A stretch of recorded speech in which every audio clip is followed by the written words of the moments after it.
اللہ اللہ اللہ اللہ۔ تمام تعریفیں، حمد اور ثنا اللہ تبارک و تعالیٰ کے لیے۔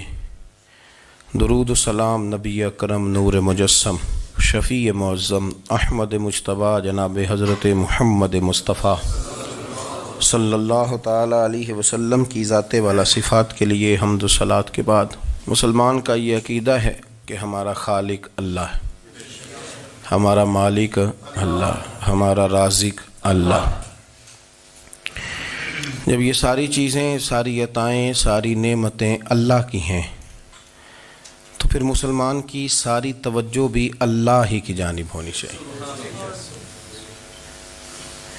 اسے کوشش کرنی چاہیے کہ وہ ہر معاملے میں، ہر مسئلے میں، ہر پریشانی میں اپنی توجہ اپنے رب کریم کی جانب مبذول رکھے۔ انسان جب اپنے علم پر بھروسہ کرنے لگتا ہے، یا اپنی عقل پر بھروسہ کرنے لگتا ہے، یا اپنے تعلقات پر بھروسہ کرنے لگتا ہے، یا اپنی دولت پر، مال پر، صحت پر، تو ایک بہت بڑے دھوکے کا شکار ہو جاتا ہے۔ اور انسان جب انسانوں پر بھروسہ کرنے لگتا ہے تو پھر اللہ تعالیٰ اسے بعض اوقات انسانوں کے سپرد کر دیتا ہے، انسانوں کے سپرد۔ اور بہت سارے ایسے لوگ بھی ہوتے ہیں جو رب کریم کو بھولتے ہیں اور وہ اپنی ساری توجہ انسانوں کی طرف، دنیا کی طرف، دنیا داروں کی طرف کر لیتے ہیں، تو اللہ تعالیٰ فرماتا ہے پھر میں انہیں یہ سزا دیتا ہوں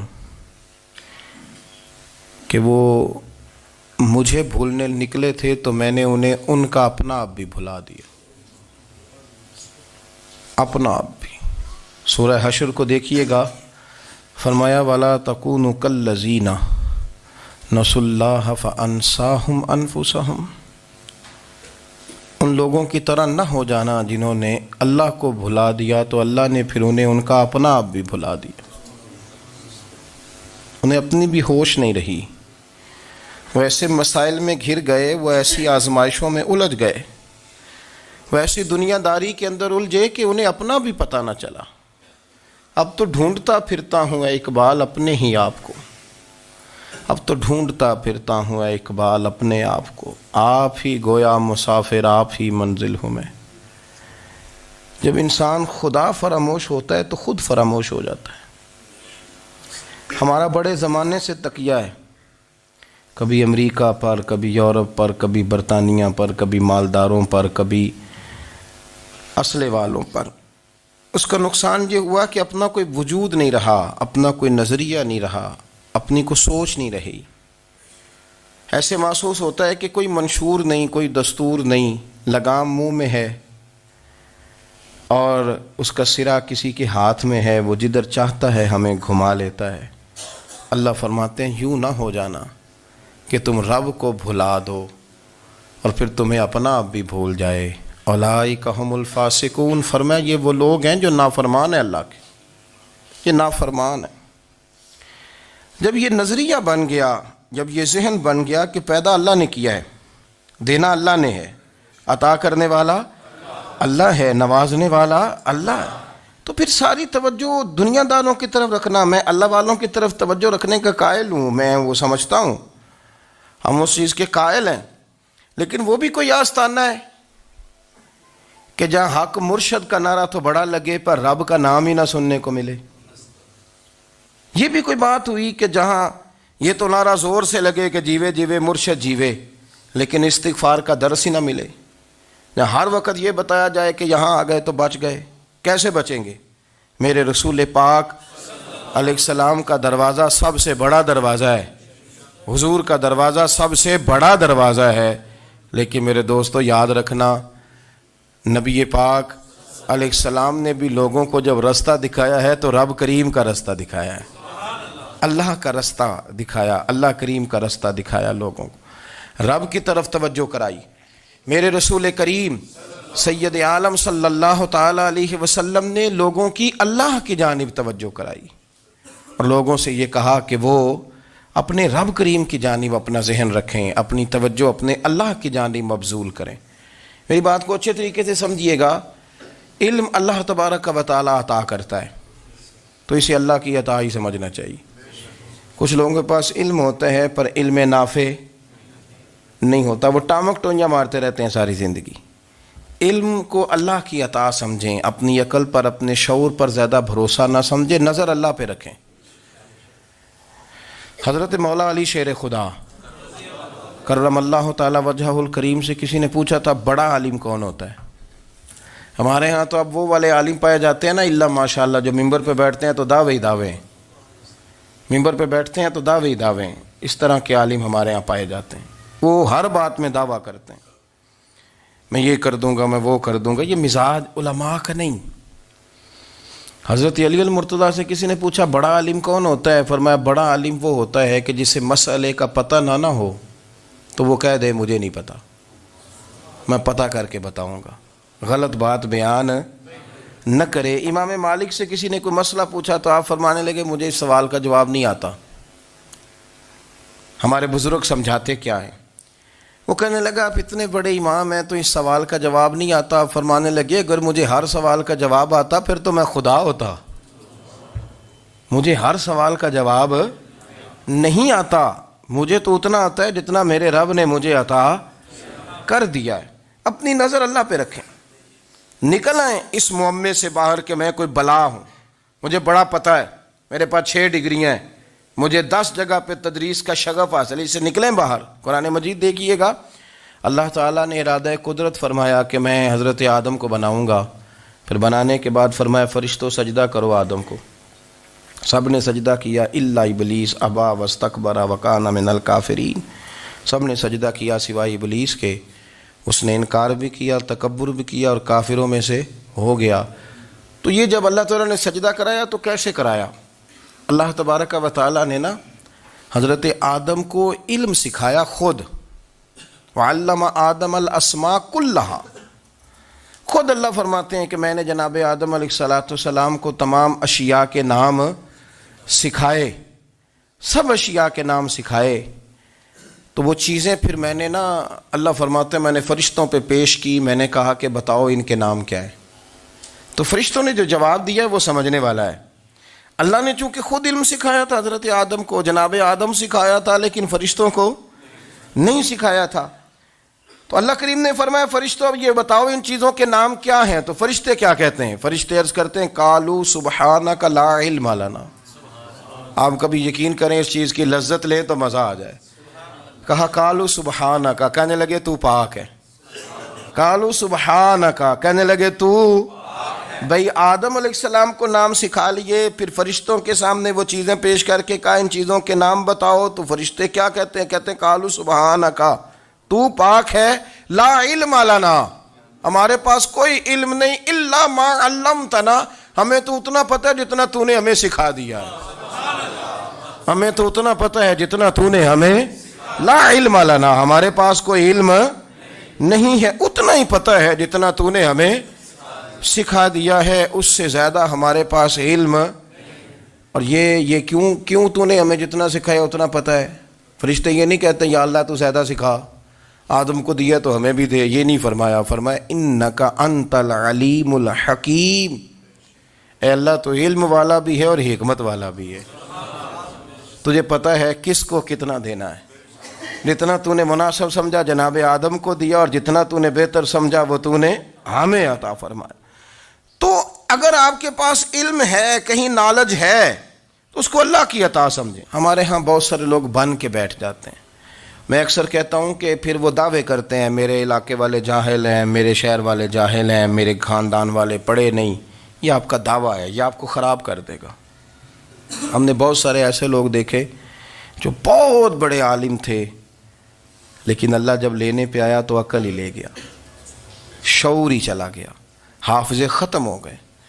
آپ دیکھتے ہیں بڑھاپے میں کچھ لوگ ایسے ہوتے ہیں کہ جن کو یہ بھی یاد نہیں رہتا کہ میرا نام کیا ہے، میں کہاں ہوں، مجھے کدھر جانا ہے۔ تو اس وقت سے اللہ کی پناہ مانگیں اور اپنی نظر اپنے رب کریم کی جانب رکھیں، اللہ کی جانب اپنی نظر کو مبذول رکھیں۔ دوسری بات، علم کے بعد ایک چیز آتی ہے جس کا نام ہے ہدایت، جس کا نام ہے تقویٰ، جس کا نام ہے پرہیزگاری، جس کا نام ہے عمل، عبادت، ریاضت، یہ بھی اسی وقت ہی نصیب ہوتی ہے جب میرا رب کریم نصیب فرما دیتا ہے۔ ہم نے نا نیکی کا اپنا اپنا سٹیٹس بنا لیا ہے، اپنا اپنا معیار بنا لیا ہے۔ کچھ لوگ کہتے ہیں کہ جناب مسجد میں سیمٹ کا توڑا دینے سے بہتر ہے کسی غریب کو آٹے کا تھیلا دے دو۔ اب اس نے اپنا مزاج بنا لیا نا نیکی کا، اس نے اپنا سٹیٹس بنا لیا ہے۔ میرا یہ سوال ہے کہ نبی پاک صلی اللہ تعالیٰ علیہ وسلم جب مدینہ شریف آئے تھے تو حضور نے سب سے پہلے غریبوں میں آٹا تقسیم کیا تھا کہ سب سے پہلے مسجد بنائی تھی؟ کیا عجیب لوگوں کا رنگ ہے، اپنی مرضی کی ہدایت، اپنی مرضی کا تقوی، اپنی مرضی کا معیار۔ مسجد کوئی بڑا چھوٹا خطیب بھی میری طرح کا ہو نا تو وہ مسجد میں بیٹھ کے جب نبی پاک کی بات کرتا ہے تو کہتا ہے میرے رسول پاک غریبوں کا سہارا بن کے آئے۔ وہ غریبوں کی بات کرتا ہے، مسکینوں کی، لاچاروں کی، کمزوروں کی بات۔ تو مسجد ہی تو وہ ادارہ ہے جہاں سے غریبوں کی بات ہو رہی۔ تو اب لوگوں نے غریب کو اور مسجد کو لڑانا شروع کر دیا، اس کو لڑاؤ کہ مسجد میں پیسے دینے سے بہتر ہے آپ غریب کو آٹے کا تھیلا دے دیں۔ آپ یہ کیوں نہیں کہتے کہ مسجد میں بھی آپ توڑا دیں ایک سیمٹ کا اور ساتھ غریب کو بھی خدمت کریں؟ یہ کیوں نہیں تقویٰ؟ اپنی اپنی مرضی کا مزاج، اپنی اپنی۔ کچھ لوگ کہتے ہیں چھوڑو جی، ساری زندگی انسان نماز پڑھتا رہے اور پھر گالیاں بھی دیتا رہے، بندہ داڑھی بھی رکھ لے اور جھوٹ بولنا بھی نہ چھوڑے۔ تو یہ آپ نے اپنے پاس سے تقوی کا معیار بنایا ہے۔ گالی دینے کا گناہ ہے اور داڑھی رکھنے کا ثواب ہے۔ تو اگر آپ داڑھی رکھے ہوئے ہیں اور آپ کوئی غلطی کر رہے ہیں تو اس سے آپ کی داڑھی کا ثواب ختم، اللہ کرے آپ کو سمجھ آئے میری بات کی۔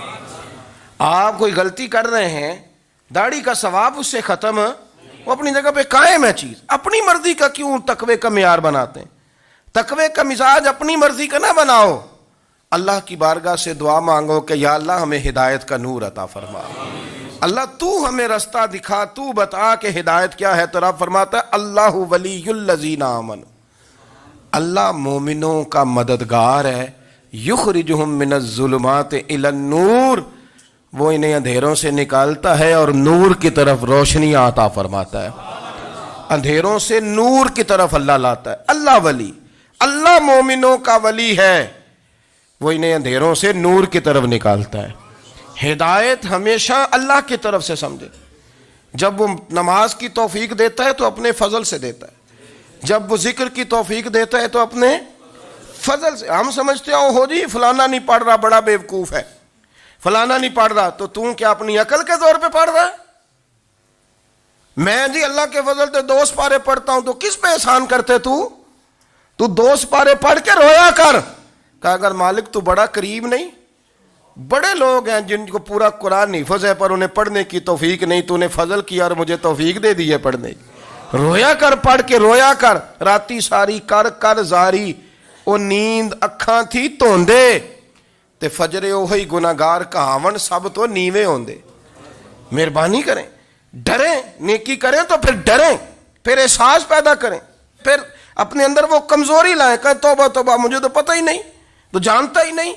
حضرت سیدنا امام اعظم ابو حنیفہ رحمۃ اللہ تعالی علیہ کے ساتھ ایک شخص کہتا میں نے نماز پڑھی، تو عشاء کی نماز تھی۔ یہ جو لوگ بڑے ہوتے ہیں نا، جن کے پیار کرنے والے بڑے ہوتے ہیں، ان کے گرد خوف بھی بڑا ہی ہوتا ہے، انہیں بڑا ڈر لگتا ہے، بڑی بعض اوقات آزمائش ہوتی ہے ان کی۔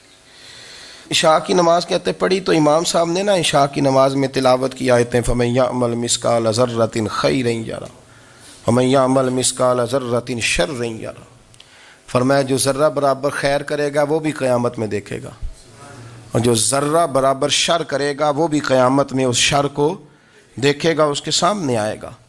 تو وہ شخص کہتا ہے کہ سارے لوگ نماز پڑھ کے چلے گئے تو امام صاحب رحمۃ اللہ علیہ نے اپنی داڑھی پکڑی، رو رہے ہیں، کہتے ہیں وہ ذرہ برابر نیکی کا بدلہ دینے والے، وہ ذرہ برابر شر پہ سزا دینے والے، میری سفید داڑھی کو دیکھ مالک، میرے ذرے ذرے سامنے نہ لانا، لوگ تو میری بڑی قدر کرتے ہیں دنیا، میں تو بڑا پہچانا جاتا ہوں، لوگ تو میری راہوں میں پھول لیے کھڑے ہوتے ہیں، مجھے بڑا نوازتے ہیں، قیامت میں رسوا نہ کر دینا، میرے لیے مشکل ہو جائے گی۔ وہ کہتے ہیں میں نے امام صاحب کا درد دیکھا، مجھے کوئی کام تھا تو میں چلا گیا، میں نے کہا کہ وہ اس وقت اللہ کے حضور حاضر ہیں تو میں دوبارہ آؤں گا. کہتے میں تہجد کا وقت آیا تو امام صاحب وہیں بیٹھے تھے اور ان کی داڑھی آنسوؤں سے بھری ہوئی تھی اور زور سے داڑھی پکڑی ہوئی. کہنے لگے مالک رسوا نہ کر دیں, قیامت میں رسوا نہ کر دیں. یار جو ہدایت یافتہ لوگ تھے وہ تو ڈرے ہوئے تھے, وہ تو سہمے ہوئے تھے. وہ تو کہتے تھے یہ اس کا فضل نہیں, اس نے بلا لیا, یہ اس کا کرم نہیں. حضرت باعزید بستامی کسی کافر کو دیکھتے تو رو پڑتے, کہتے مالک تو کتنا قریب ہے, یہ بے ایمان رہ گیا, تو نے اپنے فضل سے مجھے اپنے نبی کا غلام بنا لیا. وہ رو پڑتے. یہاں تو لوگوں کا دعویٰ ہی بڑا ہے.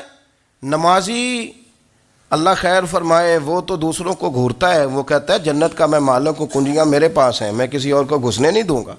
اور اگر 2-3 حج کر لے تو پھر تو وہ کہتا ہے کہ اب میرے سے پوچھ کے لوگ جنت میں جائیں گے معاذ اللہ. اور اگر وہ 2 4 5 7 دفعہ کوئی نفل پڑھ لے تو پھر وہ کہتا ہے چھوڑیں جی سارے لوگ بے عمل ہیں, میں اکیلا نیک ہوں. نہ ایسا کریں, اپنی توجہ اپنے رب پہ رکھیں, اپنی توجہ اپنے معین الملت والدین, عطا رسول, ہند الولی, غریب نواز, خواجہ معین الدین چشتی, حضرت خواجہ اجمیر, شاہ اجمیر, والی ہندوستان. آخری عمر میں نا سارا دن روتے گزر جاتا, ساری رات روتے گزر جاتے, ذرا سی کوئی بات کرتا تو رو پڑتے, آنکھیں آنسوؤں سے بھری رہتی. کئی دفعہ اپنے بھی پریشان ہو جاتے ہیں نا کہ یار تو ایک بات کی جان ہی نہیں چھوڑ رہا. تو خواجہ قطب الدین صاحب بختیار کاکی سے لوگوں نے کہا کہ آپ مرشد سے بات کریں, اتنا بھی تو نہیں نہ رونا چاہیے, ہر وقت اس کے آنسو کی کریے. عاشق دا کام ہی رونا تونا, تے بھی نہ رویو نہیں منظوری. یہ عاشق سدا ہی روندا رہندا ہے, پاویں وصل ہوئے تے پاویں دوری. ہر وقت رونے کا کیا مطلب ہے؟ تو خواجہ قطب صاحب کہتے ہیں میں قریب گیا تو میں نے پیر دبائے, میں نے کہا سونیا لوگ تو کچھ بھی نہیں کرتے, تو نے تو کمال کر دیا. 90 لاکھ آدمی مسلمان کر دیا, دنیا کچھ نہیں کرتی. تو نے 50 سال ساری رات مصلے پہ بیٹھ کے رب راضی کیا. تو شہزادہ تھا, حضور کی اولاد تھا, لیکن معین الدین تیرا ایک پلاٹ بھی نہیں. تو نے طالب علم پالے, انہیں غریبوں کو دیا, تو نے نوازا, کوئی شے نہیں تیرے پاس, ہر چیز تو نے. ساری رات روتے ہو, سارا دن روتے ہو. تو خواجہ قطب الدین صاحب کہتے ہیں میں نے جب عرض کیا تو خواجہ صاحب مجھے گلے لگا لیا, چیخ مار کے روئے. کہنے لگے قطب الدین پتر داڑھی سفید ہو گئی, جانے کا وقت آ گیا. جو تو نے نیکیاں گنوائی ہیں وہ ہیں صحیح میرے پاس, پر یار کی بارگاہ میں پیش کرنے کے قابل ایک بھی نہیں. تو بارگاہ تو دیکھ کتنی بڑی ہے, رسول کریم کی بارگاہ میں پیش کرنے کے قابل ان میں سے ایک بھی نہیں. تو آستانہ دیکھ کتنا بڑا ہے, کیا پیش کروں گا, کیا عرض کروں گا حضور کی بارگاہ میں, کس طرح. وہ یار جو بڑے تھے وہ تو ڈرے ہوئے تھے, سہمے ہوئے تھے, وہ تو بڑی آزمائش میں تھے. لیکن میرا اور آپ کا رٹا 2 نمازیں پڑھ کے 6 نمازوں کا دعویٰ کرنا اور لمبی چوڑی کہانیاں بنانا اور اپنے منہ سے اپنی تعریفیں کرنا, اس سے تھوڑا باہر آئیں. رزق بھی میرا اللہ ہی دیتا ہے, علم بھی اللہ دیتا ہے, رزق بھی. بڑے بڑے فقیروں کو مالدار ہوتے دیکھا, بڑے بڑے مالداروں کو فقیر ہوتے دیکھا. بڑے بڑے, میرے ایک بڑا سخی قسم کا سجن ہے, بڑا پیارا ہے, میں اسے سخی مانتا ہوں. میں نے اپنی پریشانیوں کے دنوں میں بھی اس شخص کو سخی دیکھا. ایک دن رات کو مجھے ٹیلی فون کر کے کہنے لگا کدھر ہو؟ میں نے کہا میں گھر ہوں. نہیں اکثر سفر میں ہوتے ہو نا؟ اور میں نے کہا طبیعت کیسی ہے؟ ٹھیک ہے, بس حال چال پوچھنا تھا. میں نے سمجھائی, میں نے کہا یار یہ کوئی مسئلہ ہے, ورنہ رات کے 2 بجے کوئی حال پوچھنے کو فون تو نہیں نہ کرتا, کوئی مطلب ایسا تو مسئلہ نہیں نا. تو میں نے بیک کال کی, میں نے کہا یار میری بات سن, مسئلہ کیا؟ کہ نہیں کچھ نہیں دل کر رہا تھا. میں نے کہا میری گل سن, رہے ہیں اسی 4-5 سال کٹھے, میں تین جاننا, اصل بات کر. کہنے لگا مکان بھی بڑا ہے, سارا کچھ ٹھیک ہے, پر وہ بڑا ہی بے نیاز ہے. کچھ حالات اس قسم کے آ گئے ہیں کہ لوگوں کو بتاؤں بھی تو لوگ ماننے کو تیار نہیں. زیادہ نہیں, مجھے نا تھوڑے سے پیسوں کی ضرورت ہے, کوئی 15-20 ہزار اگر مل جائیں میری ضرورت. آپ یقین کریں میں روتا رہا ساری رات. میں نے کہا مہربانہ تیرا کس طرح کریں گے, اس سے لے کے زمانہ استعمال کرتا تھا, پر بے پرواہی ویخ نہ سجڑ دی, جتھے کسے دی پیش نہ جاوے انہیں تاجا والے در در رولے تے منگتے ہیں تخت بٹھاوے. سجنا کسے نو کارا مل دئی کوئی کعبے خالی آوے. واللہ خیر الرازقین. وہ کہتے تو دائیں بائیں نہ جا، رزق تو تجھے میں دوں گا، میں ہوں بہتر رزق دینے والا. بڑے بڑے بادشاہ، بڑے بڑے شہنشاہ، بڑے بڑے لوگ، ہاتھوں میں کاسے، فقیریاں. ام ربیعہ کہا کرتی تھیں، بڑی نیک اور صالح خاتون تھیں. وہ کہتی ہیں کہ میں نا بڑے امیر آدمی کی بیوی تھی، اپنے شوہر کے ساتھ چھت پہ بیٹھی تھی تو نیچے فقیر مانگنے والا آیا. اس نے بڑے درد سے صدا کی تو میں نے اپنے شوہر سے کہا کچھ دے دیں. کہا دفع کر، ان لوگوں نے دھندا بنایا ہوا ہے. کہتی میں میکے سے بھی بڑا مال لے کے آئی تھی، میرے ماں باپ بڑے امیر تھے تو میں نے نا چوری اپنے خامہ سے نظر بچا کے باتھ روم جانے کے بہانے گئی اور نیچے جا کے 5 دینار میں نے اس فقیر کی ہتھیلی پہ رکھے. کہتے اس نے 5 دینار دیکھے، پھر میری طرف دیکھا تو میں نے اس کی آنکھوں میں آنسو چمکتے دیکھے. کہنے لگے بی بی رب تیرا بھلا کرے، میں 3 دنوں کا بھوکا ہوں. کہ وہ چلا گیا. میں گھر آ گئی، جب باہر آئی تو میرا شوہر کہنے لگا تو اتنی اب اتنی تو تیز ہو گئی ہے اور تو اتنی خود مختار ہو گئی ہے، میرے بغیر پوچھے مال خرچ کرے گی، جا تجھے 3 طلاقیں. کہتی میں بالدار اور وزادار باپ کی بیٹی تھی، طلاق لے کے گھر آئی تو میرا باپ ٹوٹ گیا، چارپائی پہ چلا گیا. اوہو یہ کیا بن گیا. کہتی بڑی تکلیف رہی. 1-2 سال کے بعد میرے ابا نے میری شادی کر دی. اب جس شوہر کے پاس گئی وہ بڑا نیک تھا، پرہیزگار تھا، اللہ نے بہترین صلہ دیا. کہتی چھت پہ بیٹھی تھی، دروازے پہ فقیر آیا تو میں نے شوہر سے کہا کچھ دے دوں. کہنے لگا 5 نہ دینا، 15 دینا، 20 دینا. میں فقیر ہوں، میں نے فقر سے دولت دیکھی ہے، اسے خالی نہ لوٹانا. کہتی ہے کہ میں نیچے گئی اور جب میں نے اس کی طرف دینار بڑھائے تو میری چیخ نکلی، پیسے پھینک کے میں بے ہوش ہو کے گری. میرا شوہر نے آ کے اٹھایا، اندر لے گیا، پانی منہ پہ چھڑکا. کہنے لگا تجھے کیا ہوا؟ کہنے لگی یہ جو مانگنے آیا یہ میرا پہلا شوہر تھا، وہی تھا جو کہتا تھا کہ تو 5 دینار دے آئیے، جا تجھے 3 طلاقیں. پڑھو نا حدیث پاک. میرے نبی پاک علیہ السلام نے فرمایا ایک بندہ گنجا تھا. گنجا کوئی ترتیب آگے پیچھے ہو جائے تو مفہوم کے لحاظ سے، لیکن میں مفہوم اس کا واضح کرتا ہوں. ایک گنجا تھا، کوئی شے نہیں تھی، سر پہ بال بھی نہیں تھے، رویا کرتا تھا. اللہ تعالیٰ نے فرشتے کو بھیجا، تجھے کیا چاہیے؟ تو کہنے لگا بال آ جائیں اور تھوڑا مال آ جائے. فرشتے نے ہاتھ پھیرا تو بال بھی آ گئے تو بکریاں بھی آ گئیں، لائنیں لگ گئیں، مال ہی مال ہو گئے. دوسرے کے پاس گیا، وہ کوڑا تھا. اس کو جا کے کہا کیا چاہیے؟ کہنے لگا شفا ہو جائے اور کچھ اللہ تعالیٰ آسانی کر دے. شفا بھی ہو گئی، گائیں بھی دے دی، بھینسیں بھی دے دی، مال ہی مال ہو گئے. پھر ایک کے پاس گیا، وہ اندھا تھا، تجھے کیا چاہیے؟ اس نے کہا آنکھیں مل جائیں اور کچھ ساتھ اللہ مال دے دے. اونٹ ہی اونٹ ہو گئے. جب بڑا نواز دیا تو پھر مالک نے امتحان لینے کا ارادہ کیا. یاری تیری سونا ہے پر آزمائشاں بھی تیریاں اگ. آزمائشاں تیریاں، صحیح کہہ رہا ہوں، آزمائشاں تیریاں، یاری تیری سونا ہے پر آزمائشاں تیریاں. اے سونا پرکھیا جامدائی پہلو نال لگاں دے لگ. اللہ نے فرمایا آزمائش کرو. سب سے پہلے گنجے کے پاس آئے، اسے کہا اللہ کے رستے میں کچھ دیکھنے لگا، میرے خرچے ہی بڑے. دیکھو تو صحیح کتنی مشکل میں وقت گزارتا ہوں، حال ہی کوئی نہیں. تو اس نے کہا میں نے تو سنا ہے تو گنجا اور بھوکا ننگا تھا. کہنے لگا میں تو جدی پشتی رئیس اعظم ہوں، تو یہ کس پاگل نے کہا ہے بھاگ جا؟ اس نے کہا اچھا جیسے تو تھا ویسے ہی ہو جائے. کھیت کھلیان اجڑ گئے، پھر سے گنجا ہو گیا. حضور علیہ السلام فرمانے لگے.